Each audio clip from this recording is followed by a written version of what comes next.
you'll never go out on a training ride and dig that deep. Awesome. We won gold. They're life rides. I'm like, dude, I'm still figuring this out. Lose sight of the fact that it's whoever goes faster. This isn't a road race. This isn't a mountain bike race. The sensei of sprint, Todd Shesky. My eyes are coming out of my head. Just get in here. Hey, what's going on, cycling addicts and fans? We've got a really different show tonight. It's going to be with Buck Miller, who recently completed the James Bay descent with Eric Batty and Ryan Atkins and Ted King. So I used to do a bunch of racing with Buck back in the day, a bunch of years, well, longer than I thought, and we talk about that a little bit too. But Buck was a pro based out of Southern Ontario, raced for a bunch of years out of there. Really great bike racer, and just all around great human. Proud to have him as a friend, and really glad to be able to connect with him about some of these recent adventures, kind of since the bike racing days. Most recently, he has the Crossing Algonquin, and a cross-country kind of snowshoe ski self-supported adventure that he took with Eric Batty and Ryan Atkins, and that spawned the James Bay Descent, a 600-kilometer fat bike ride through polar bear country, where they're also joined by Ted King. So some really epic stuff, some great adventures, and I think you'll really enjoy, and I think you'll be inspired and motivated by their seeking adventure and living life, and really kind of embracing the important things in life, and really going after those things. So sit back, enjoy. I think you're going to be in for a real treat with these guys' adventure and hearing Buck's enthusiasm. So I hope you enjoy the show. If you notice that there'll be a couple little jumps in the beginning, Buck lives in a rather remote area, and well, he was out of power, and so we kind of jumped on and off a couple times, but we got things working. We conquered the technology, and had a great time catching up. So hope you enjoy the show.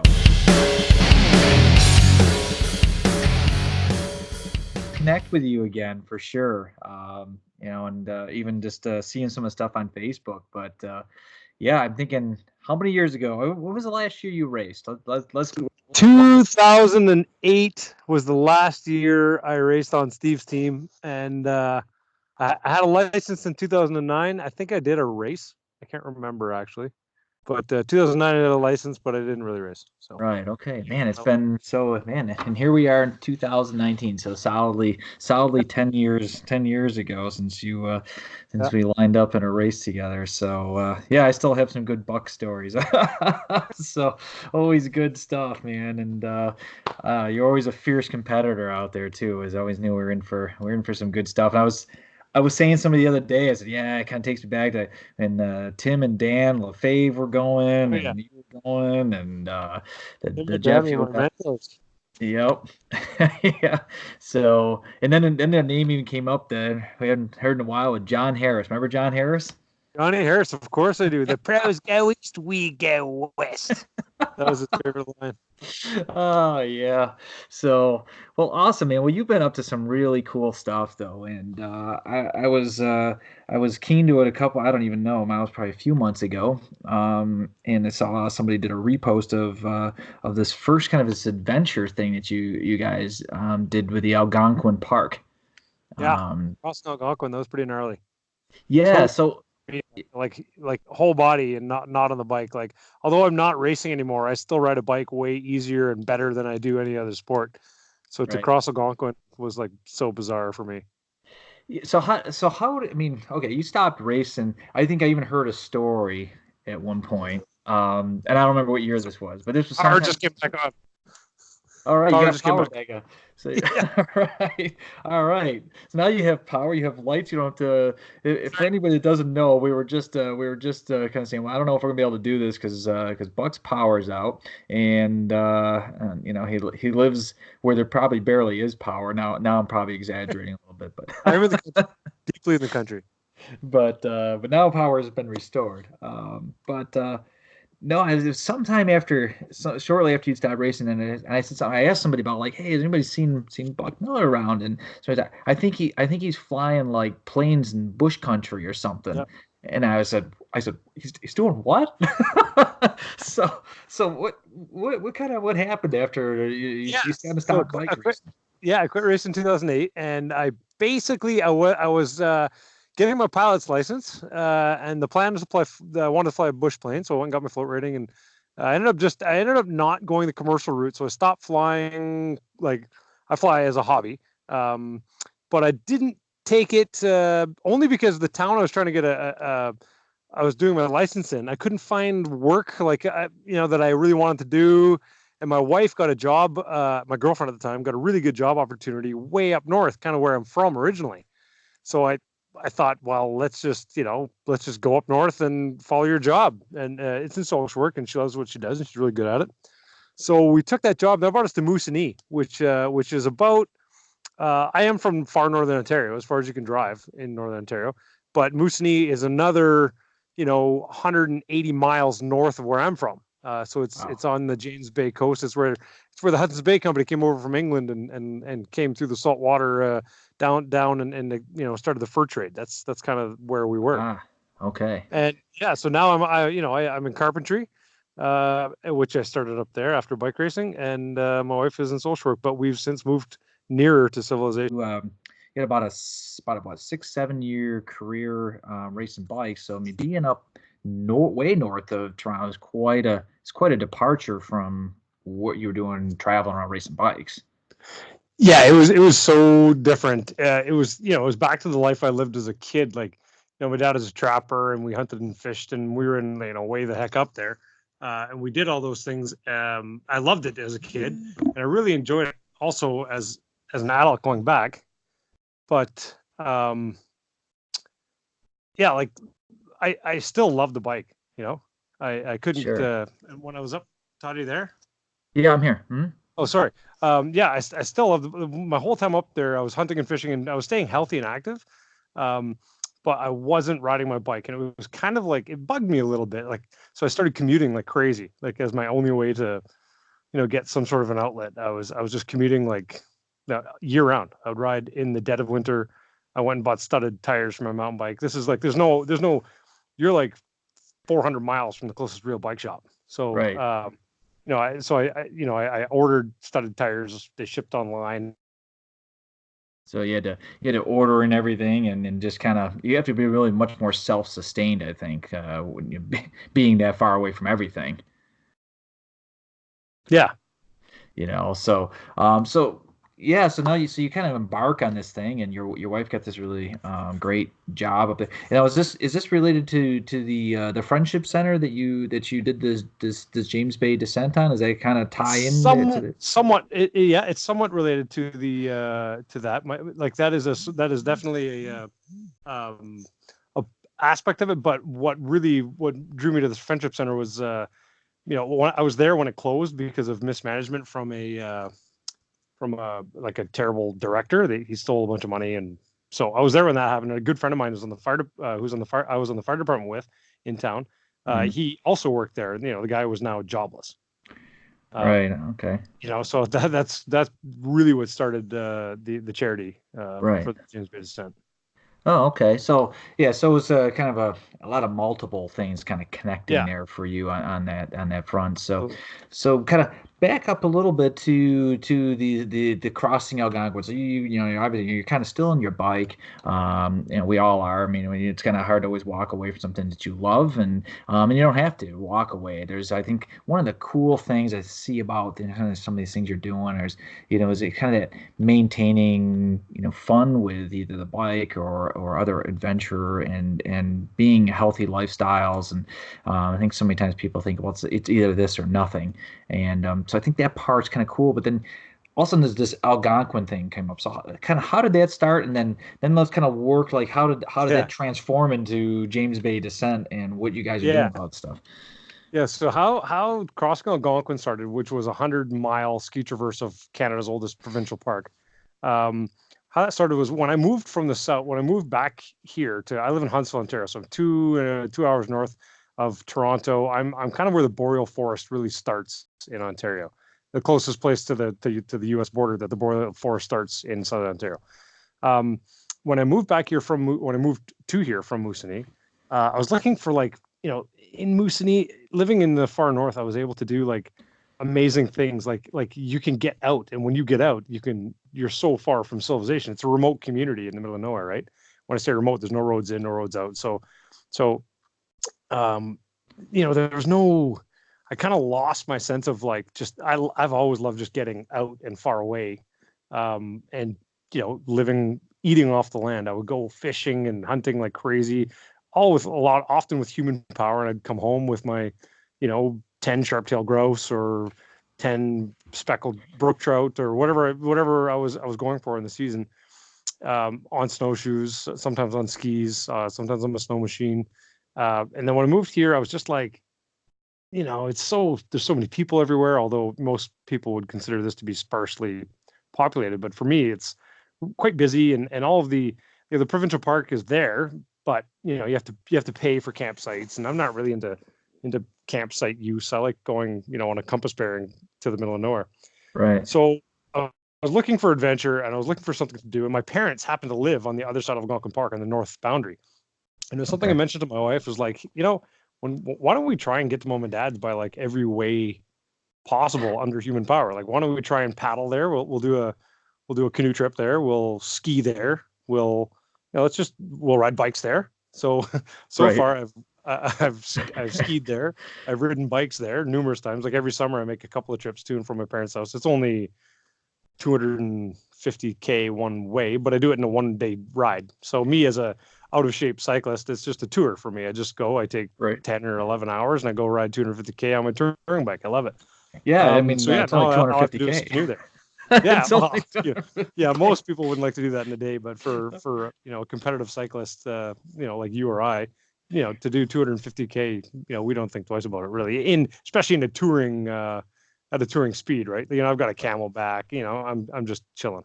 Right. So I mean, it's a day's haul, but it's not even not even really long enough that you're going to be like, wow, I gotta really prepare, right? I mean, and it's one of the things I think sometimes it's funny when you kind of come from that background and you'll hear people, they're going to get ready for a 100-mile ride and they don't realize like do a 100-mile ride after work with a training race in the middle of it, right? I mean, it's right. Yeah. So Exactly. it's kind of a little different perspective, but it is kind of funny here. He's like, hey, it's only 250K up to my mom and dad's, and so maybe I'll canoe or ski, and people are probably going like, wow, this is already insane. So yeah, those are as an endurance athlete for as long as I was, I really don't. Montreal, Quebec. You did Montreal, Quebec, didn't you? No, I never did, mostly because I was like, I don't know if I just want to be on my bike that long, because it was like 300K, right? Yeah, it was like 270, yeah. And it was in its time, like when it was running, it was the longest amateur bike race in the world. Mm-hmm. But yeah, it was so fun. I loved it. So yeah, I always heard like all these great things, and the Garlapos were always interested in doing it. Yeah, the Garlapos I remember that at Chicluna. Right, they were always fierce about doing this thing, right? They were always like, we gotta go to this, and I was like, I don't know, man. It's like I kind of gravitated to the track where everything became shorter, right, yeah. But that was always a big draw for people because it was long like that. But certainly, I mean, so have you canoed this distance too? That's what I haven't done yet. I have canoed this distance in other canoe trips, but not this route. Okay. So I'll probably do that. Oh yeah, one of these days. Now when you canoe this, this will be my complete lack of knowing anything about canoeing or kayaking. But if you're going to canoe, is there a flow to that bay or anything? I mean, is so like it would be like an upstream or downstream, or is it pretty much like no, there's not really a current in it? Yeah, there's tons of current. You'd be going. There's a height of land change. So one way, about half distance, like one way you'd be going upstream, and the other way you'd be going downstream. Well, so at least it's split. It's not it's not going upstream the whole time, where you might want to go like, hey, I'm gonna canoe home. I'm not gonna canoe there. I'll canoe home. Yeah. So cool. So canoe is on the future, on the horizon then for for sure. Definitely. So that kind of kicked off this Algonquin thing. So your mom and dad live up across this thing, and you kind of started kicking this idea around your wife, and she didn't think you were too crazy. No, she's used to it now. She's always wondering what I'm dreaming up next. Right. So she adopts this thing, and so you decided to do this, but not only do you want to cross this thing, but why would you want to cross in the summer, right? I mean, Because that's winter. I decided to do the winter on crossing Algonquin. I mean, because it's just harder. Like it's colder, it's harder. There's nobody. The park is empty. It's desolate. In the summer, I don't know. You'd see other people out doing their own little canoe trips and stuff. It was my way of getting out in the middle of nowhere while still being kind of in central Ontario. right. I just thought, Right. and we, it was true. There was nobody out there. It was awesome. Well, yeah. I mean, because going to James Bay, which obviously was even probably colder, but how cold was it on the crossing Algonquin? You guys are like snowshoeing kind of. Was it snowshoes? Yeah, we use Alte Hawks. They're pretty cool ski in for this region because you don't have really big mountains or even medium-sized mountains. You just have low kind of sawtoothy hills. So we use these Alte Hawks that are like a hybrid ski snowshoe, but they're short and wide, and they have a permanent two-third length skin on them, and they have a universal binding, so you can put any boot in them. They're not really like a ski, but they allow you to keep these things on like a lot longer than you would traditional backcountry skis. Because traditional backcountry skis, you have to stop, skin up, and then you can't really go up really steep climbs, like super steep with your toboggan. These allowed us, like we were, I would say, all but 15 kilometers of the whole trip, we were on these Alte Hawk skis. It was pretty fantastic. Yeah, I mean, it sounds like, yeah, we do something that'd be completely out of my element, right? I'd be out there like, on just some kind of waxless cross-country ski bumbling around out there. Yeah, that's right. The scales I'd probably still be out there. You'd be looking for me somewhere. Send out the helicopter. So how did you put together this team? You had Eric Batty. Yes, Eric and I, we knew each other from mountain biking. Right. Eric and I knew each other from mountain biking. Back in the day, because I started before I got into road. I started mountain biking, as a junior, and we were about the same age. So I got back in touch with him when I moved to Huntsville. I did I raced the odd mountain bike race around here, and I saw him at an 8-hour relay, and I mentioned to him like, hey, I'm thinking about my wife. Was kind of concerned about me going alone because if I fall through the ice, I'd have to do self rescue and get to shore. So she's like, just do it with her. Please do it with a friend, please. Right. So I said, okay. So I hit up Eric because I knew he's, ice climber, mountaineer, skier. He's, super fit, all around athlete. So I hit him up and he said, yeah, well, let's do it. But I'm going to bring another friend of mine, this Ryan Atkins guy. And I didn't know Ryan at all. I remember his name from when he was on the under 23 national team for mountain biking, but I didn't know him. So that's how Ryan got into the mix. Okay. So you get, it's like anything, it's like, hey, go with somebody else. Well, I know somebody crazy enough that'll do this, that's right? Yeah, exactly. So, it's like when I, these various things. I went to do a mountain bike race in Guatemala one time, right? I was like, I'm gonna go do this thing, and you needed a teammate. I'm like, well, who am I? I'm like, I gotta find somebody that's at least crazy enough to want to go down to Guatemala and do a mountain bike race over volcanoes. So you find somebody, and it's like, yeah, there's always somebody that's game to say, yeah, that sounds like a really cool thing to do, right? Yeah. So who kind of put together, like, I mean, to know about these skis and this equipment stuff, I mean, is that kind of your sandbox and your that was kind of all of us. Yeah, it was really neat how that all kind of came together. Like I brought on the Alte Hawks because I had a pair for a couple of years before, but Ryan and Eric had never heard of these things. But Ryan and Eric have done way more like all body, like they've won the toughest mudder world championships. They've rock climbed, ice climbed, skied mountain passes, so they were more used to like traveling, using their body than me. Like I said, I'm still a bike racer. Like right. In my mind, like I don't run. I go for bike rides. I still just, so I brought the skis and they kind of we all just brought a little bit of something to the table. And that's kind of how all the gear list, came about. So how did you kind of have these ideas, right? And we all get these ideas and we think, well, maybe we don't all, but at least people that are crazy enough to get these ideas to do this kind of stuff in the first place. And you're like, okay, I think I'm going to need all these kinds of things.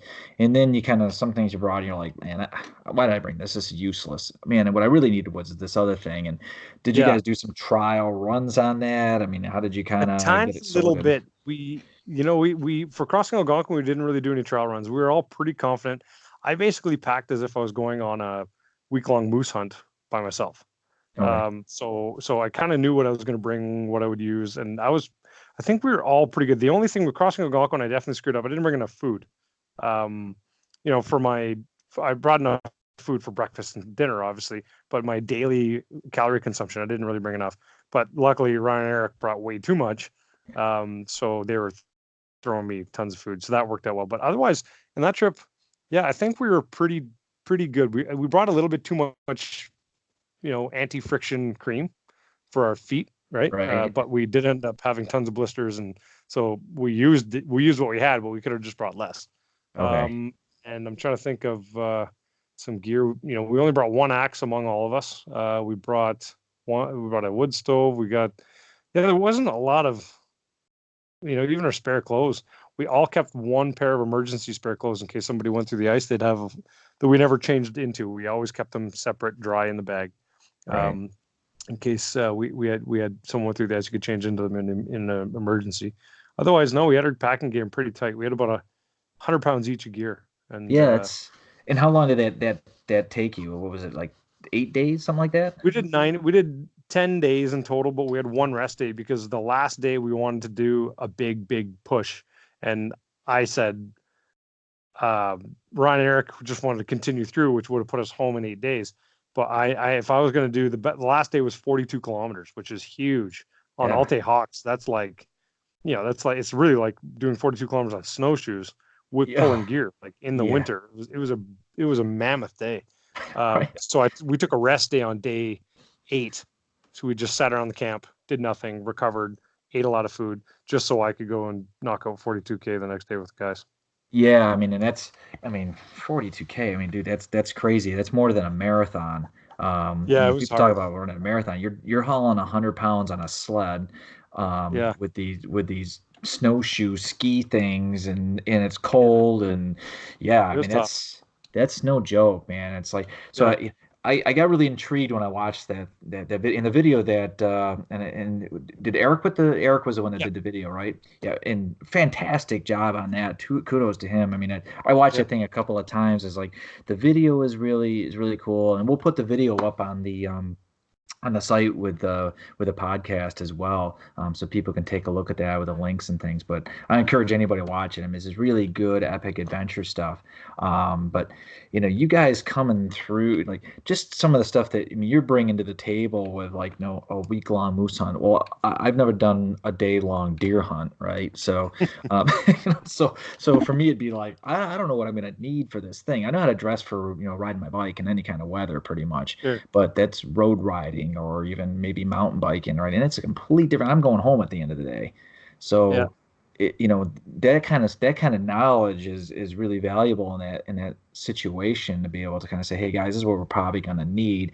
And like, you even found out a few things that now arguably that probably helped you on the James Bay descent, to say, hey, you needed more of this or less of that, and really went through a lot more food because it's cold and Yeah. your body's just trying to stay warm. You're going Yeah, to use you're up burning that. tons of food. That's right. The So- James Bay descent packing was insane. Like we had like, only a couple of gallons of storage on those fat bikes, right? Like we had 70 liters each of storage on those bikes, and that's what we had to pack to eat and survive for 10 days and 600 kilometers.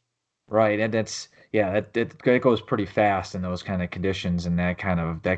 workload. So as you kind of did this, you did the Algonquin crossing, which was really fantastic, and that was last year. And Yep. when did you start hatching this idea of, we're going to do this James Bay descent on mountain bikes? And Yeah. when did that kind of, or was it in some fog of, I'm shivering myself to death camping out on this Algonquin thing, and I know it'll be a great bit. idea. Yeah, it kind of came together in two ways. So it came together in Moosonee when I was living there. I thought about it. Two guys did a part of the ride. Two guys came up all the way up to Moosonee from Sault Ste. Marie, Ontario, and went up and did half of the distance that we did. But they did it supported. So they didn't carry anything on their bikes. They drove up. They drove up to a bed and breakfast, dropped their stuff, started in the start town, came down, and just rode over 2 days with nothing, just their food and just their ride, just like as if we were going for a long road ride. Right. And I was commuting around the town on my studded mountain bike, like I was telling you. And I said, man, I would love to do that whole shot, like expedition style. Like expedition style means you're sleeping, you're self-supported, you have your tent, you have your sleeping bag, you have, you're living out there while you're traveling through. That's how I wanted to do it. And we tacked on another winter road section that these guys didn't do, and another road section south of that to make it this epic 600 kilometer. But the seeds of it started in Moosonee, and then when we were crossing Algonquin, Ryan and Eric were like, we should do something next year, And I said immediately, I already had, like I said it right away. I'm like, oh, dude, I know what we can do next year. It's this thing I've been thinking about forever. They're like, oh, what is it? Like ride fat bikes out to James Bay, and it's this crazy thing that's no one's ever done. And another reason why I wanted to do it was it's adventure only. Like from Buffalo, New York, you could be up there in 16, 17 hours. It's not like you're boarding a plane and flying to the Arctic of Canada to do a 5-day or 6-day or 7-day fat bike ride, which some people actually do. Like it's accessible. You can literally drive there in 18 hours. Like it's not like it's right. And it's still legit. Like you're still in polar bear country. You're still you're still in the real north. Yeah, and that's always a weird one to put my head around. And is that it's polar bear country, not that far away from here. Yeah, you can drive Rochester, New York to polar bear country in like a day, and probably a whole day if you're that crazy. Right. So it's like, so you have this element of it, and it's I think maybe another part that's kind of intriguing, and I think maybe even a good aspect of this James Bay descent idea. And I think, and you're kind of bringing that out of, it's not like you got to fly there. It's inaccessible and it's crazy to be. It's like, no, this is somewhat nearby. I mean, yeah, a long drive, but finding adventure in things that are people won't even see. And it reminds me a little bit of when did some mountain biking down in Peru, which was arguably the nicest mountain biking as far as just completely different, kind of off the grid kind of thing, right? And you're kind of in the middle of nowhere, and like there's people that don't even speak Spanish there, right? You're so far out, and you start realizing like you're in an area that, not that it's super exotic, but that like even the people that live there don't go because it's kind of hard to get to. Right. Yeah, exactly. But at the same time, it's like you can be back to this kind of major town. We were just riding around that region, but we were way out, on mountain bikes, 6-7 hours a day. But we were having this really great adventure, kind of butted up against civilization. But I think, even like with James Bay, like, not a lot of people will go there, and so it's remote, but you're still close. And I think that's an interesting way to kind of look at adventure sometimes. That people overlook it and they think, well, if I don't go to, Nepal, or I don't go to, the Arctic Circle, or I don't go to, some crazy place, that I can't have a really cool adventure. And it's not true. No, it's so not true. So not true. So you guys, you hatched this idea and introduce these guys when they're somewhat out of their heads already with being cold, and they say, "This sounds awesome, Bach. We're in. We're doing this." That's just how it went, actually. Yeah, they're like, yeah, man. They're like, because like right away, because we're all mountain bikers first and road riders first. We're like, wait, it's riding a bike? Ding, ding, ding. That that's the first. That's the first win, and then like, we're self-supported and doing it expedition style. That's like the second. Ding, ding, ding. So it was really just a matter of like getting gear together, Right. So then, how did Ted join the group here? So Ted King said, here's about this. Yeah, Ted King got on. Ted and I were buddies from bike racing. We trained a little bit together in Tucson, and in 2006, when I was on Fior di Fruta, that really good the amateur team based out of Connecticut, Cannondale. He was on the Garneau factory team at the time. Remember the Garneau team that was out of they were he was in university, so we raced each other a whole bunch that year because I lived down in Connecticut for pretty well the whole season. And then crossing Algonquin, I hit him up. I said, Ted, we're doing this crazy ass thing. You gotta check it out, and we'd love to use your product. Like, let me know if you want to toss us, your Untapped, and because I love it. It's while you called me earlier, I was outside making my own maple syrup, and I got to go check my fire soon. But awesome. So I love all his maple syrup products. So he's like, absolutely, sends us all a box of the Untapped, and he was super stoked and followed the adventure. And he's like, dude, if you're ever doing something again, like on bikes, let me know. And I was like, funny you mentioned that. We're doing something on bikes next year. You're invited. Right. And it worked out perfectly. Like, what's so cool about Ted's involvement was he had barely car camped. Like, he'd barely gone to, like, he's probably been to like Yosemite once and camped in, at a perfect campsite with his Subaru right beside him, Right. at once or twice in his life. He has zero outdoor experience. Like, he's a professional cyclist still, right? Right. And he just like got into this, and he was amazing. He didn't complain. He did more than his share of work. He was tough as nails. He was fun. He had a great sense of humor. His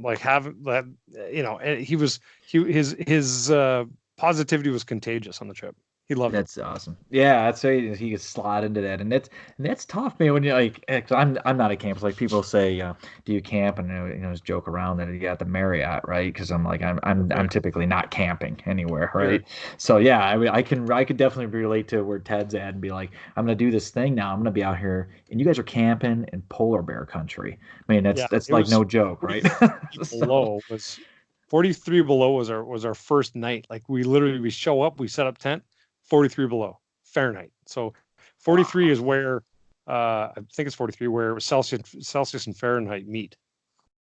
Interesting. Yeah. So this will be our interesting fact check later. But I can relate to the cold in this. I went to school in Potsdam, New York. If you know where that is.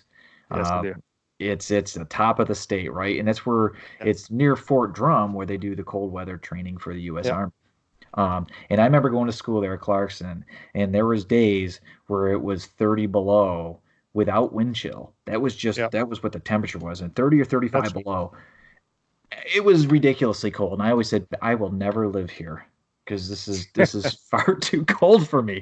So minus 43. At some point, I guess it just doesn't get any colder, or I don't know. But it's kind of how it feels. I kind of do believe that. Yeah, after minus 30, it's all just super cold, and you basically have to dress the same for minus 30 as you do minus 43. So, how did you now equipment wise?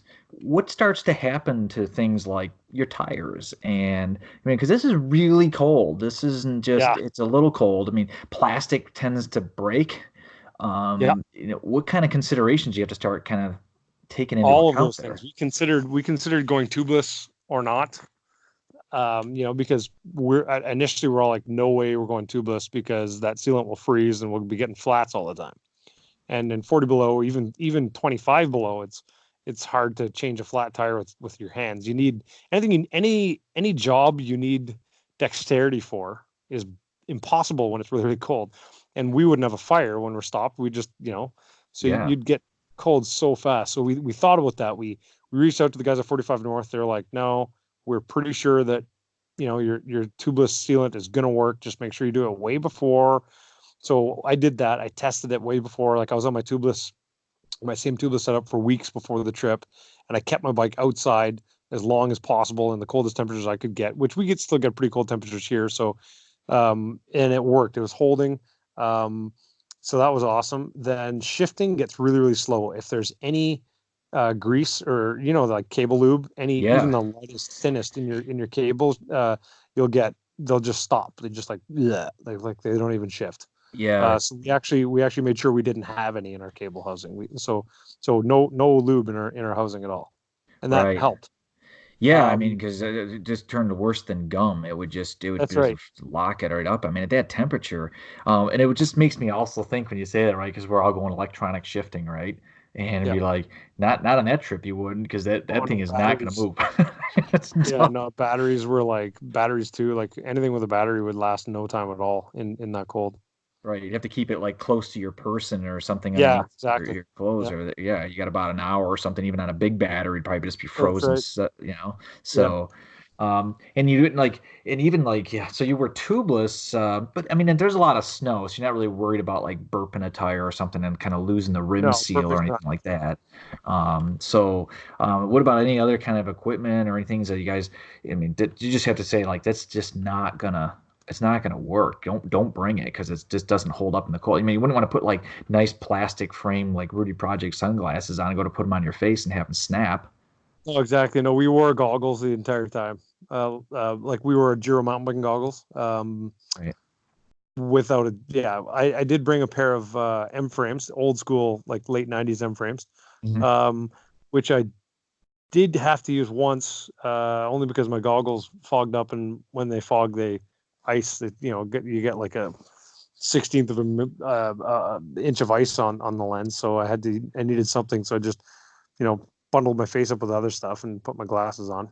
Right. Otherwise, we basically just tried to minimize the use of everything. Like you're not slamming through your gears. You're not, using your shifters all the time. My bike, two of our bikes came with a dropper post. That thing took that off, obviously. Right. We just try and like you prefer single speed out there just so that nothing can go wrong. So that's essentially what we do is just we really minimize the amount we used our bikes, like mechanically. Like we're not slamming through gears. We're just pick a gear and we'd be in it for quite a while, like hours on end in that same gear. Maybe knock it down, but it's just to get out of the saddle and stretch your legs and give your butt a break, and that's about it. How about like I mean, as far as the snow packing in there, was the snow just so cold that doesn't? Cause like I'm thinking about when I mountain bike in a much more moderate temperature of say 10 degrees Fahrenheit or 15 or 20 even, and the snow gets in the cogs and it packs in there, turns to ice, and then you can't use it unless you chip it out and stuff because it just was it just so cold the snow just doesn't even pack in there or just it never turns to ice then? There was no real fluffy snow. It was all the snow we met was pretty well hard because Right. we're at sea level, and so there's no hills at all.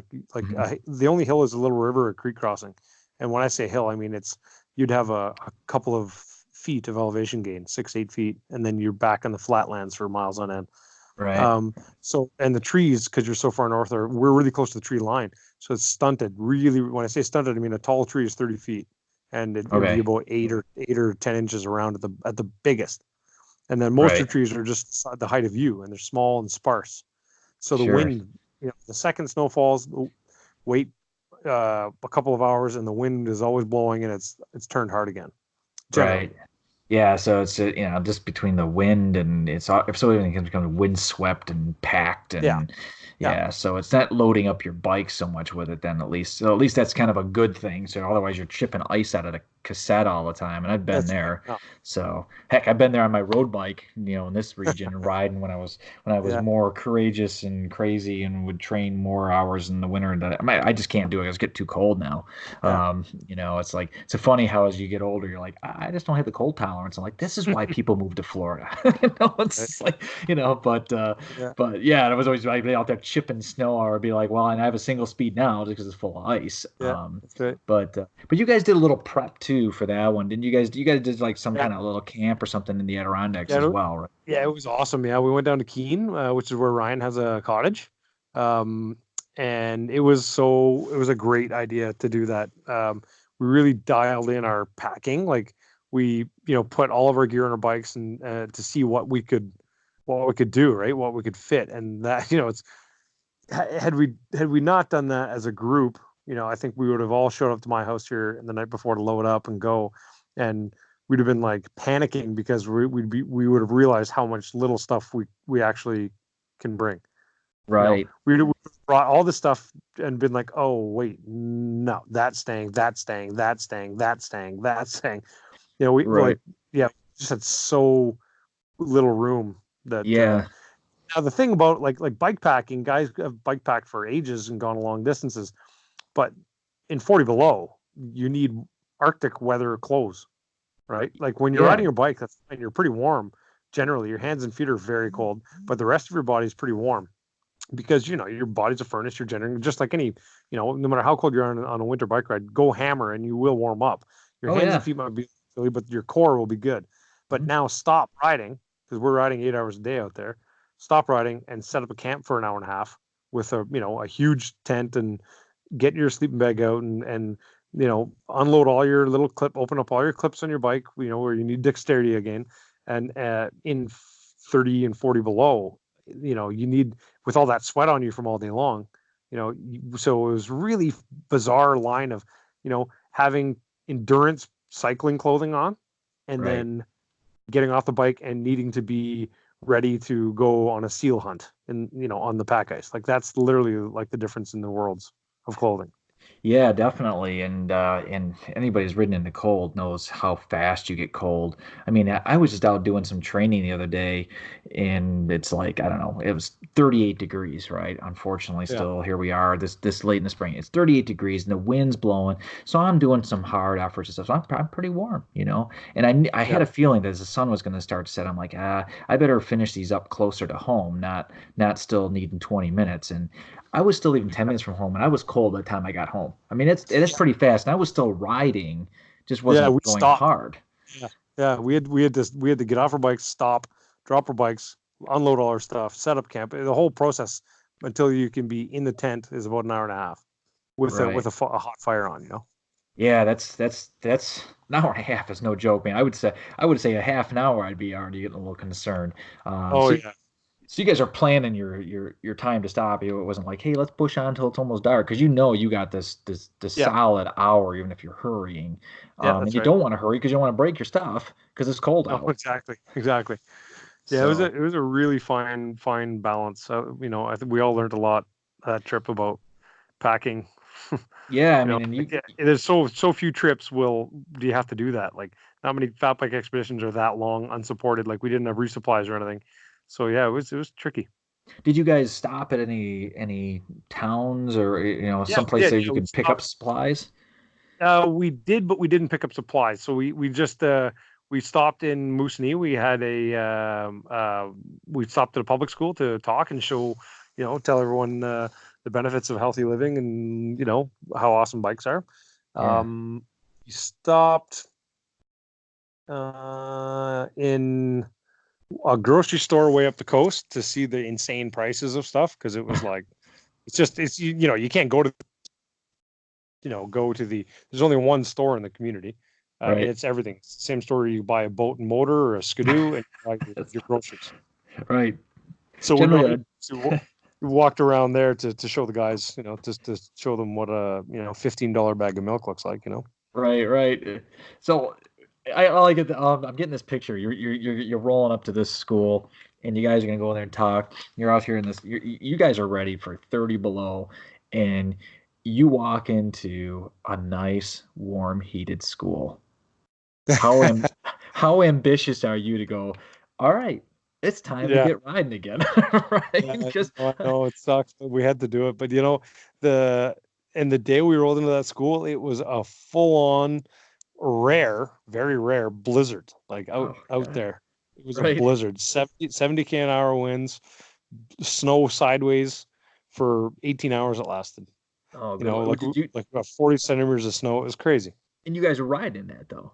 Yeah, it was just nuts. Luckily, that was the short day, because the blizzard closed all the winter roads south.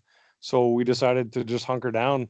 We only rode 4 kilometers that day and talked in the school in Moosonee. So then we had to leave the next morning and chase the graders and the loaders that were trying to open the road again.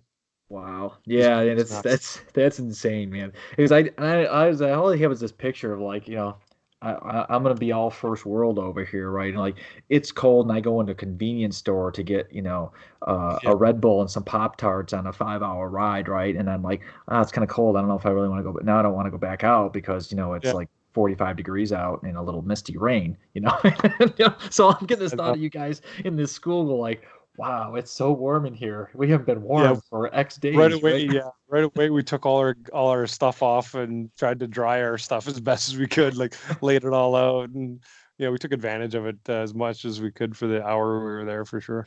Yeah, definitely. So how did it come together? So you guys planned this ride. So you had this idea, and then how did that marry up with the Timmins Native Friendship Center to say, hey, we'll do it as a benefit? Because the first one wasn't a benefit. You guys just did it as a kind of anniversary ride or anniversary type thing at the park, and then now you kind of tied it together with a benefactor. Yeah, well, it just makes sense. Like we didn't really anticipate the amount of press that we ended up getting for the for crossing Algonquin. So and then I thought maybe adding Ted into the mix might get us even more. Not that we're not looking for it. We're not like we're full-time people. Like we have jobs, we have wife and children, and we're not looking to turn this into a career of adventuring. But why not leverage that press that we get to something better, right? Than just this is me and my two buddies and we did something cool, like and follow and share. Like that's not that important to us. So yeah, we with Ted coming on board, I just thought we might end up getting more press. So let's try and do this for a cause. And the cause actually drove the press through the roof. Like, because we were doing it for a cause, we got even more press. It's the reach that the media reach we've got has been crazy. We're in the national news twice in Canada, like the morning national news. Now I know that Canada is much smaller than America, but you don't just get on the national news in Canada. It's not like you call your neighbors, call a neighbor and they call a friend and boom, you're on the national news. It's really, really, really hard to get on the national news. Yeah. And they just they reached out to us and came to us and were like, CBC National Television was like, we'd like to have, we want to feature your story on the morning. Like every single television in Canada watched that morning that had the TV on. That's crazy. Twice, before the trip and after the trip. And they love the fact that we're raising money for the Timmins Native Friendship Center. Yeah, I mean, I think it really added a whole different layer. I mean, I really enjoyed the Algonquin thing and watching that video and partly because I remembered us racing bikes and I was like, yeah, this is just really cool, and I was wondering what you'd been up to, and so seeing doing something really kind of epic like that, and I think it just took it to this different level of saying, hey, we're doing this kind of even harder thing in some regard, harder for sure. And I say that from the comfort of my warm home, and but it adds this layer of like, hey, you know what, we can get it. There's some attention. People are kind of interested in this thing, and you're getting views and things, and to say, and there can be some benefactors of that, and raising awareness for things. And I wasn't aware if it was hey, we want to raise awareness for something, but that really kind of came in later, because I wasn't sure, like, what they do is instead of like, hey, I'm not going to do the annual MS 150 or the local charity bike ride, and everybody raise some money. I didn't know if it kind of the order of that, but kind of how that developed is really interesting, and perhaps there is a good avenue for that. And is there thoughts of in the future of either adventures of that nature for other benefactors, or kind of what's in the pipeline? So. Yeah, I think there is. We've talked about it, and we don't really know which. We have a couple of ideas that adventures that we might take on next year. Well, I mean, sorry, there's a couple in we're only going to do one, but there's a few that we're tossing around. One of them is another northern bike ride on the longest seasonal winter road in the world.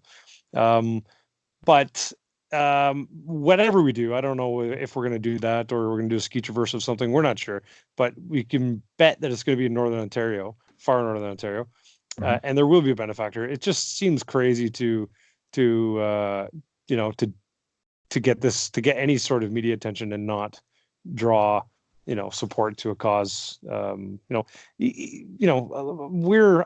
wealthy in the sense of I've got running water, I've got lights over my head, I've got a nice home, family that loves me. I don't need the accolades of these adventures all to ourselves. Like, we're happy to use any media that we do get to help somebody else that needs it more than we do.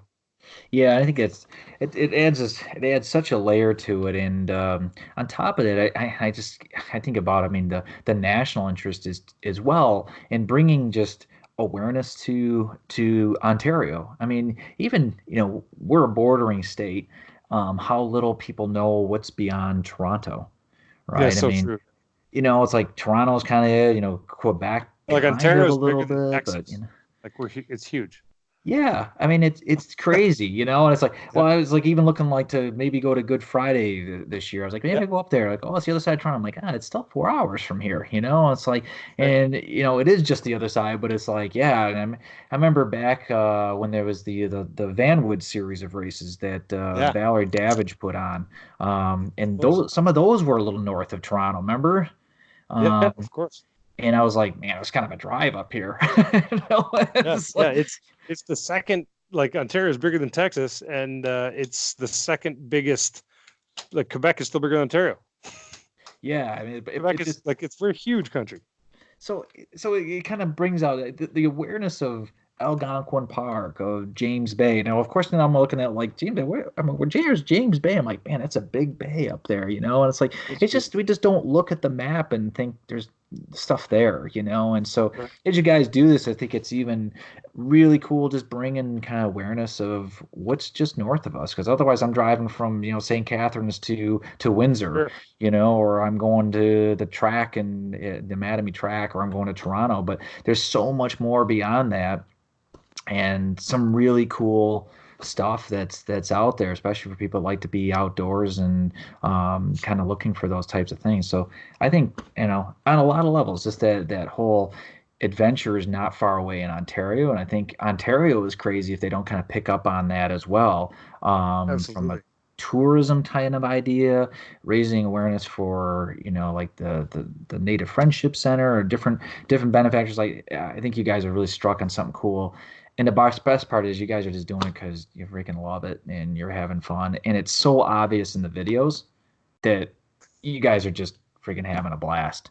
It is a blast. Yeah, it really is a blast. Like some people say to me, like, "Well, you take vacation time to go ride 600 kilometers, like to go suffer like that?" And I'm like, "Yeah, I love it. Like, I absolutely love it. Right, Yeah, right. that's what I want to do on vacation. I don't want to go to Cuba. I want to, I don't want to go to Mexico and sit in a beach and drink. I want to go ride my bike and hurt myself because that's what I love to do." Right. I mean, it's testing some of your own limits and kind of that whole. Oh yeah, I don't know. It's kind of being within yourself, and it's sharing a unique experience, and not having everything just delivered for you and packaged. And I've never been yeah, like a cruise person either, right? And that's why I did those mountain bike trips to Peru and yeah, Guatemala and stuff, because it's like I just didn't want to be cold. No, but yeah, I wanted to go do something cool, and kind of like I want to do something that's kind of like I'd always wanted to go there and see what it was sure. like. And there's really no better way to see something than from a bike. you know No, yeah, I totally agree. It gives you a window that you can only see from the seat of a bicycle, in my opinion. yeah, it's the speed that's fast enough to get somewhere but slow enough that Yeah, you take it in. yeah, yeah, and the energy levels, right? Like compared to like walking, skiing, like every downhill you can coast if you really want to. Like the Yeah. energy you save, yet you're still traveling while not even consuming any energy. You're coasting and not pedaling, and you're still moving. Right. There's no more efficient mode of transportation than that. Exactly. And it's so gratifying, and it just brings so much of it out. And seeing the videos of you guys doing the stuff, it was really cool. And it's inspiring. I hope it inspires other people, just whether they're bike racers or not. And we did a podcast with Richard Fries, and like he has this saying he's been using as ride more, train less. And there's some really good aspects to that, of just unplug a little bit and look around you, and enjoy the bike, whether it's northern Ontario in the middle of winter, or if That's right.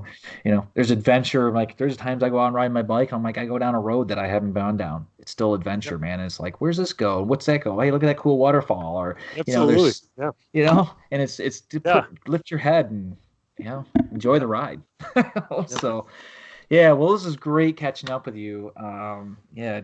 Yeah. You too.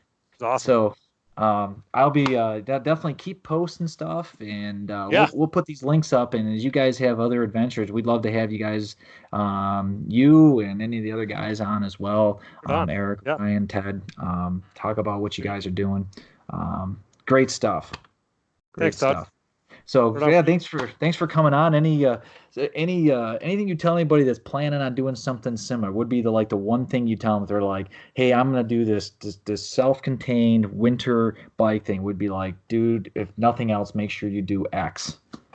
Well, first of all, I think make sure you do it. Make sure whatever you say, like this all started because I had essentially it was like a dream. I was like, well, I would love to do that, but I'm a dad. I've got a job. I'm married. There's so many layers. getting out the door and committing to taking your time, any time off that you're going to have, save it and do that adventure, do that thing you've wanted to do. Get it done. Commit. That's the first step, is just committing to going and doing it. That's the biggest thing to get people inspired to start getting out the door and using their time more wisely. Second of all, I would say study the route. Study everything, especially if you're going remote. I'm not sure how many of your listeners will go remote, but just learn the route. It will make everything so much more enjoyable. Pore over maps, Google Earth, topographic maps, everything. Study the route you're going to take really, really well and know it like the back of your hand. That is the most important. I've learned that through, not doing it a few times, and now that's all I do. That's the number one preparation key for me is studying the route, know the route like the back of your hand. Yeah, great advice, and it'll pay you back. Yeah, not depending like, hey, I got my whatever electronic device, because that stops working. You want to be able. It's survival at that point. So. Absolutely. Yeah. Definitely. Well, great advice and awesome stuff. So keep us posted on future ones, and love to have you guys back. Yeah. Right on, Todd. Thanks a lot. All right. Talk to you soon, man. All right.